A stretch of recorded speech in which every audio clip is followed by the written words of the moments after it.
Buenos días, profesor.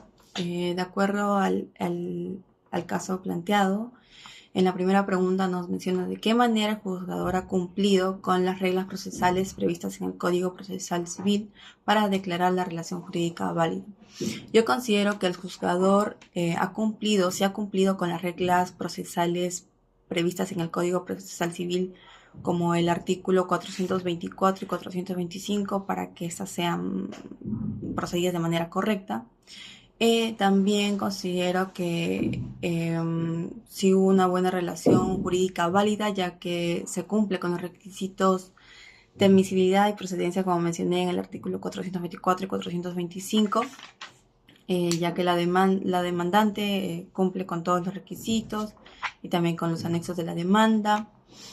Y se concedió el traslado al demandado respetando el derecho de contradicción y de defensa, que sería por parte del señor Geofredo Celada Sierra Alta. Segunda pregunta, en el caso del expediente correspondiente al proceso de reconocimiento de unión de hecho, explique si la demandante cumplió con la excepción a la regla para un desplazamiento válido o cómo realizó la competencia si no conocía el domicilio del demandado. ¿Qué aplicó? En este caso, como vimos, como analicé, perdón, la señorita demandante Jessica demanda al señor Geofredo, pero desconoce del domicilio de este demandado. Por ello, ella menciona que se debería notificar a su centro de trabajo ubicado en la carretera Panamericana Sur, kilómetro 25, número 25050, Lurín. En este caso se solicitó eso y también de acuerdo al artículo 14 del Código Procesal Civil nos menciona que si el demandado carece de domicilio o es desconocido, es competente el juez del lugar donde se encuentre o el domicilio del demandante, a elección de este último. Por eso que también en el artículo se funda la competencia en la residencia del demandante, donde vive la demandante, y también se cumple con el artículo 458, el cual nos menciona que se considera rebelde el demandado si no contesta. Cosa que no pasó así en el caso, porque el demandado sí contesta, ya que se le llega a notificar correctamente la demanda. Y en el caso, en la pregunta número 3 nos pregunta, ¿qué medio de defensa interpondría, para hacer frente a la demanda de reconocimiento de unión de hecho? ¿Qué medio de defensa? Los medios de defensa se encuentran en el artículo 446. Si yo fuera demandada, que es la pregunta 3, considero que que el demandado, o si fuera demandado, yo consideraría el inciso 4 del 446 y el inciso 6 por falta de legitimidad para obrar de parte del demandante, ya que en los medios de prueba vemos que no existe una fecha que corrobore o que nos confirme de que sí existió una convivencia mínima de 2 años continuos para que esto se pueda para que se pueda dar la unión de hecho, ¿no? Cosa que el demandado hizo, pero de repente faltó más precisión. En la pregunta 4 nos menciona que como la demanda acredita el interés para obrar en su demanda de reconocimiento de unión de hecho. La demandada acredita su interés para obrar, demostrando que busca el reconocimiento del derechos patrimoniales y su derecho de personal producto de esta convivencia que tuvo con el demandado, donde se sostiene que la señorita tuvo una convivencia de más de 3-5 años y Esto se acredita con los medios de pruebas que ella hace con la partida de nacimiento o el acta de nacimiento de su hija, producto de esta convivencia del demandado y el demandante, los testimonios, las fotos, las constancias de cohabitación, y también nos menciona que hubo un maltrato psicológico de parte del demandado. En la pregunta número 5 nos preguntan: ¿consideran que la demandante cumplió con las exigencias del 424 y 425 del Código Procesal Civil? Yo considero que sí se cumplió con el artículo 424, ya que la demandada cumple con la competencia, se asigna la competencia, se nota, hay el nombre, los datos de identidad, la dirección de domicilio real, domicilio procesal del demandante, domicilio procesal electrónico, la casilla electrónica asignada por el Poder Judicial. También se cumple con la dirección domiciliaria del representante de la menor, que es la demandada, la señorita Jessica Jacqueline Quispe Gutiérrez. Se cumple con el nombre y dirección domiciliaria del demandado, pero esta no se conoce exactamente en un primer momento, ya que la señorita no conoce, se desconoce el domicilio, pero se conoce el lugar de trabajo del señor demandado, al lugar donde se le debería notificar.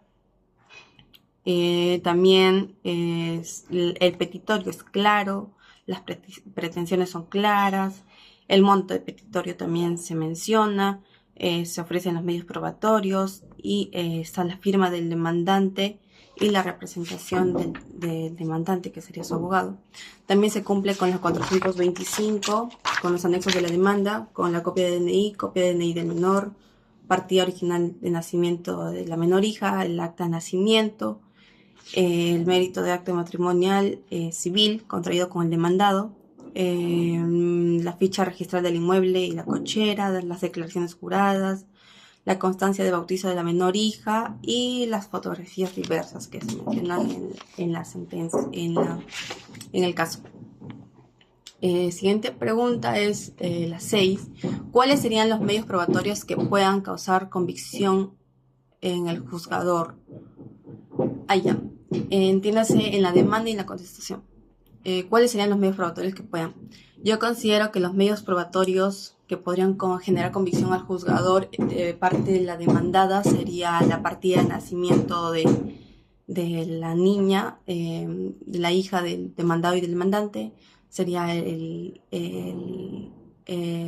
los testimonios, sería los pagos de arrendamiento cuando vivían juntos en Ayacucho y también cuando vivían acá, los testimonios, como mencioné, las fotos de las parejas, también el acta matrimonial, aunque fue un corto tiempo ya que se separaron los cuerpos, producto de un mal comportamiento de parte del demandado, como menciona la demandante en el caso.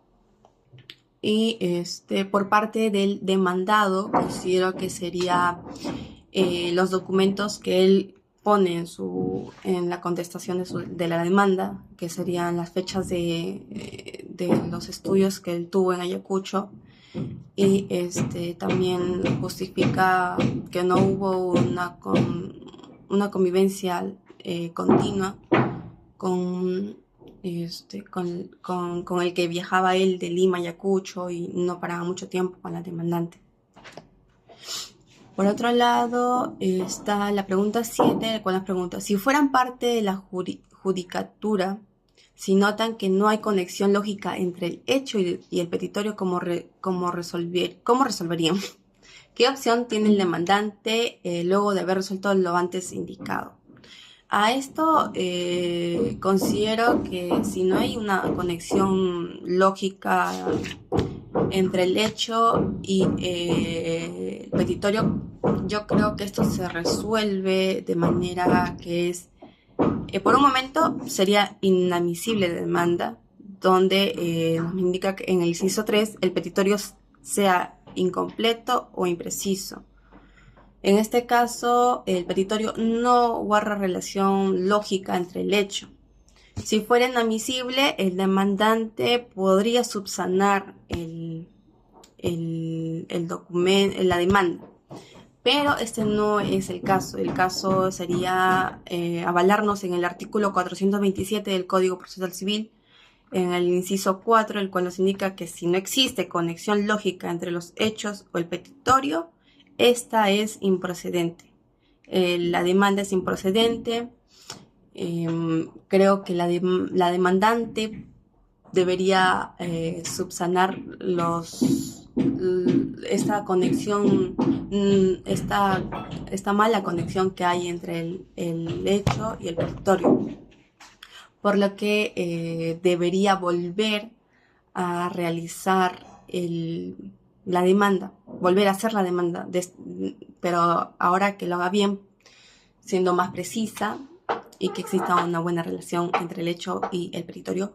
De nuevo tendría que pagar los aranceles y comenzar un nuevo proceso con la demanda, una nueva demanda. La siguiente pregunta es el número 8. La pregunta es: ¿considera que el demandado hubiera optado por la reconvención? De ser así, ¿qué efectos produce? Yo considero que el demandado sí pudo haber reconvenido. Esta pudo haber sido bueno tal vez para el demandado, ya que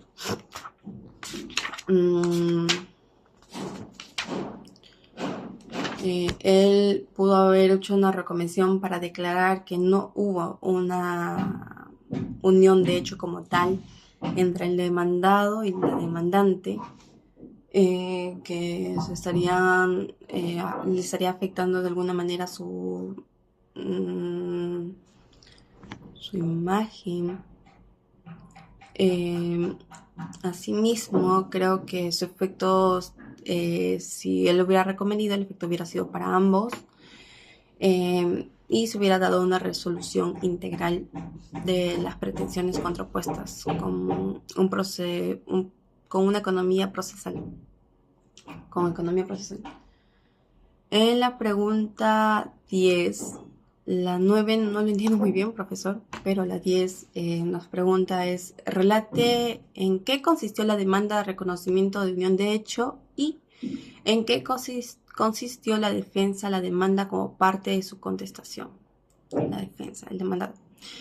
En la primera pregunta, considero que después de haber leído todo el caso y analizarlo y relacionarlo con el Código Procesal Civil, considero que la declaración de unión de hecho por parte de la señorita que quiere que se declare consiste en que después de la convivencia que hubo entre el señor Giofredo y la señorita Jessica Jacqueline,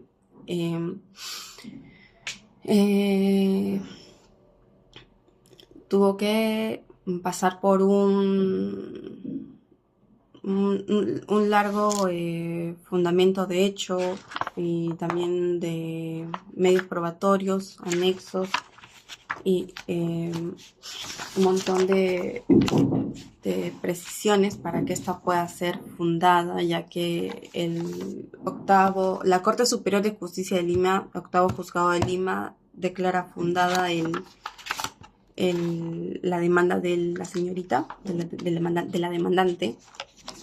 Pues esta consiste en que hubo una convivencia desde el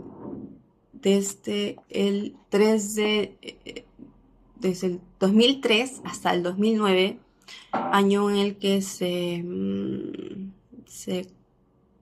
comprometen, se casan de manera civil, pero luego que terminan separándose, y la señorita más que nada quiere que se le reconozcan los bienes comunes que hubo entre ellos cuando convivían. Asimismo pide la pensión de alimentos a su menor, y sí se declara fundada. Y por parte de la defensa, consistió en que él contestó la demanda, negó los hechos, los fundamentos de hechos los negó las declaraciones juradas que presentó la demandante. Él mencionaba que no existía una comunidad de vida estable, que era temporal, que él venía e iba para Lima, Ayacucho, que tenía más tiempo viviendo en Lima que en Ayacucho, y aporta pruebas de estudio en el que él estudiaba en Ayacucho, terminó de estudiar en Ayacucho, ya que la madre a los 7 meses y tantos días se fue a Lima para poder vivir con el demandado, pero el demandado todavía no terminaba sus estudios, cosa que los terminó de realizar en el 2004-2003. Y él presenta sus boletas de notas de la universidad hasta el 2008, perdón, para poder demostrar que no hubo una convivencia continua, por lo que él declara que no se debería declarar fundada la declaración de unión de hecho. Eso sería todo, profesor. Muchas gracias.